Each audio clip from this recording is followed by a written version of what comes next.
Twilight is more feminist than The Secret History. Change my mind. Except you can't. Yep, that's me.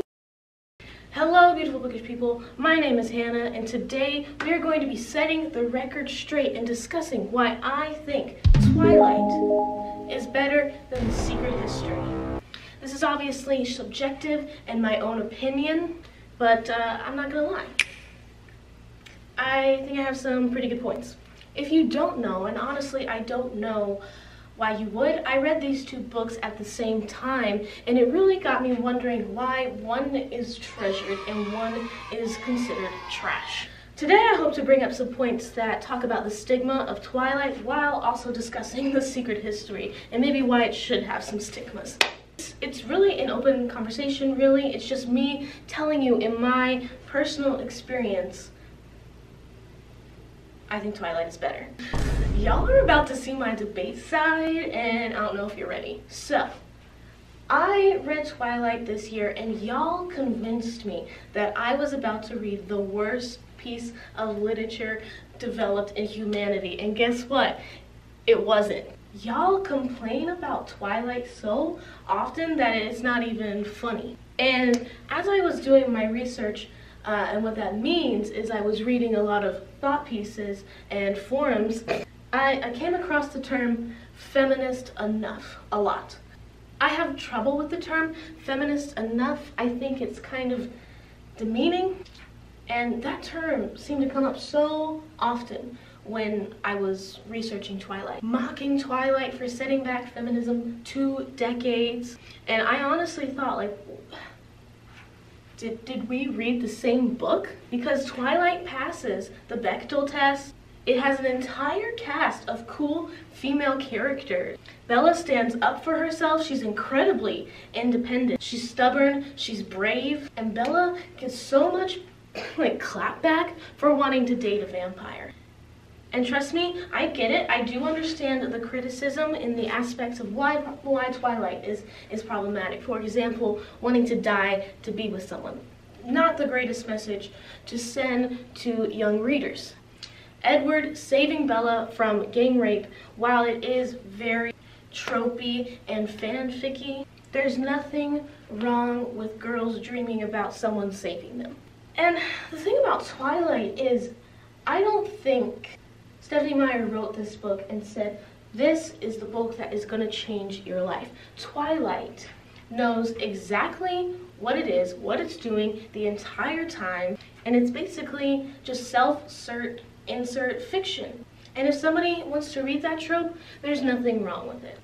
To me, that's not bad feminism, because feminism gives us the liberation to do what we want. I'm not saying Twilight is like this secret masterpiece that we were all making fun of when Stephenie Meyer was a genius in the foregrounds. No, I'm not saying that. I'm just saying that Twilight is not as bad as people think. Moving over here, I would like to ask the question, what is the point? The best summary I can give of this book is drunk history and academic snobbery. I think the point of this book is to comment on the pretentious academic type, but it eventually becomes the thing it hates. And Donna Tartt herself is writing in such a way that the everyman can't connect with it. So what is the point? Is it to comment on the academic system? Doesn't do that. Is it to comment school sucks? Doesn't do that. What The Secret History does is it has a message that sets you up that it thinks it's going to answer, but then becomes the thing it hates and just dives into academic snobbery. One of the points I would like to make against The Secret History is that if you take Richard out of the plot, you get the same story, which is not good. If you take Bella out of Twilight, there is no Twilight, and for that, I'm giving it a point. In The Secret History, there's supposed to be this slow descent into madness, but, and big but, because Richard is our protagonist and our narrator, who is always drunk or high, we never see it. You're just told constantly that these characters are descending into madness when in fact we don't see it. We get a blackout scene. It's never described the slow descent. It's always, well, now they're mad. So because of that reason, I don't believe it. You get told there's a cult. There's no cult. It would be like if Twilight said there were vampires and didn't deliver vampires. Let's go again. Point Twilight. Because it delivered what it set out to deliver. Okay. I'm having such a good time. So, let's go back to Twilight. Twilight has the ability to handle two plot lines that are in juxtaposition. One being the romance and one being the monsters. The central point of Twilight is the romance. But in Twilight, Stephenie Meyer very skillfully portrays the blank slate protagonist, which means the protagonist is given very few traits and characteristics, few descriptions of physical appearance, so that we as the reader view Bella as ourselves, or an average everyday person. It's kind of like creating a Sims character, because you, the reader, gets to choose the traits that you want to apply to Bella. And because of that factor, you relate to Bella because you yourself created it. Created the backstory, if she's a perfectionist or not, or if she's nurturing. The character of Bella does this subconsciously so that you, the reader, put yourself in her shoes. You are more invested because you yourself inserted the personality. A blank slate character isn't always done the best, moving us into the next point of the secret history characters. The secret history characters are blank slates without purpose. Every one of the characters in the secret history are blank slate characters, and there's no point to it. It's not just with the main protagonist, it's everybody. The point of this book is everybody is supposed to be unlikable. You're not supposed to like them. But I argue that in order to do this, they have to be three-dimensional. You can't tell me they like drugs and study Greek mythology and expect me to care about them. Not to mention that this book is sexist, homophobic, and I'm not the type of person that says you can't have these things in your book. I just expect someone to be called out, so the audience understands that you yourself are not condoning what is being said in your own book. But secret history never does that. And y'all want to talk about female representation? Hold on. That's for the female representation in Twilight. Because in the secret history, doesn't exist. If you wanted to, you could define Camila as a manic pixie dream girl because her purpose in the plot is just to advance Richard's plot. Because Camila as a character isn't useless, but Donna Tartt makes her useless because there were so many opportunities to utilize Camila, she just didn't. What's frustrating about The Secret History is it's framed as one of those life-changing books, when to me, a lot of the elements fall flat. Is Donna Tartt smart? Of course she is.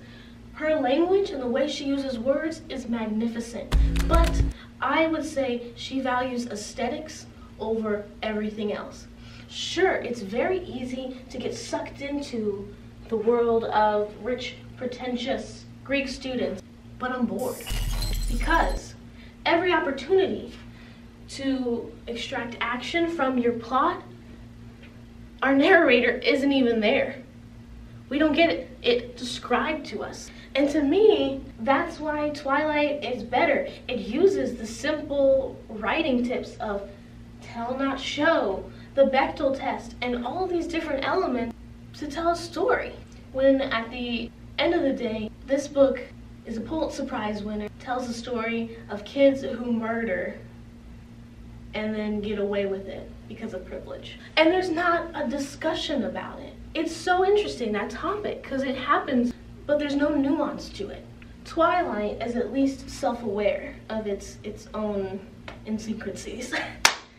It acknowledges the cheese and makes fun of itself. If the Secret History had done that, I would have loved it. Even just for that, Twilight's gonna get a point, just for you dazzle me, because it's self-aware as heck.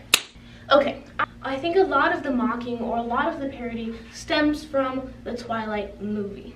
The long pauses, Kristen Stewart's lip biting.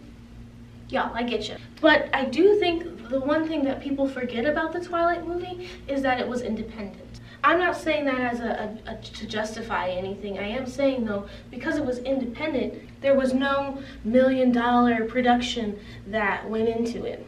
They just kind of worked with what they had. And at the end of the day, the Twilight movie is really a product of its time. And I think we can all collectively agree that the Twilight soundtracks slap. And for that, it gets a point. Oh, I dropped a chalk. So for me, I didn't watch the movies as they were coming out, but I did wait for the soundtracks to come out. And if that doesn't speak to the cultural impact of Twilight, I don't know what will. And speaking of cultural impact, Twilight did so much for the young adult genre that I don't think we would be where we are today without it.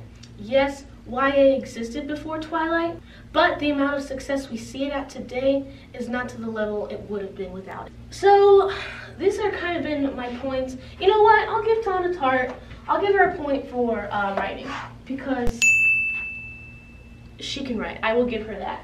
And I would also like to say I really liked The Goldfinch, and I'm excited for the movie. Donna Tartt has done some good things.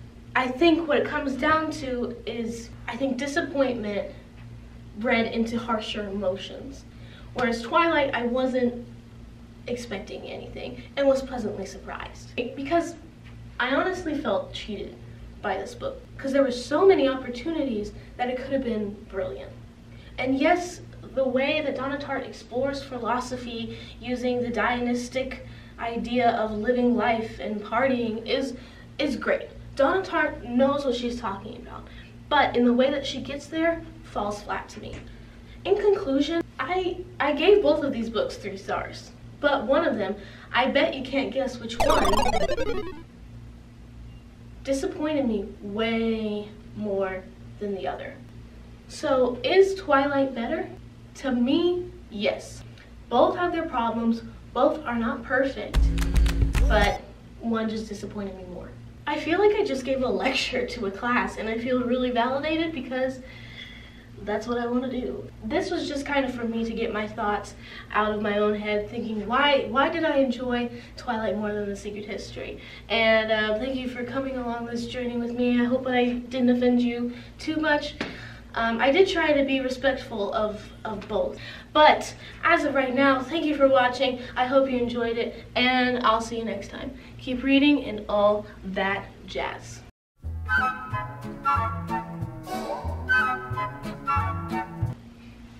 Is Donna Tartt, oh, what? Okay. Edward saving Bella from gay rape. That's a yikes. I'm sorry. Oi. It's getting hot in here, so keep on all your clothes.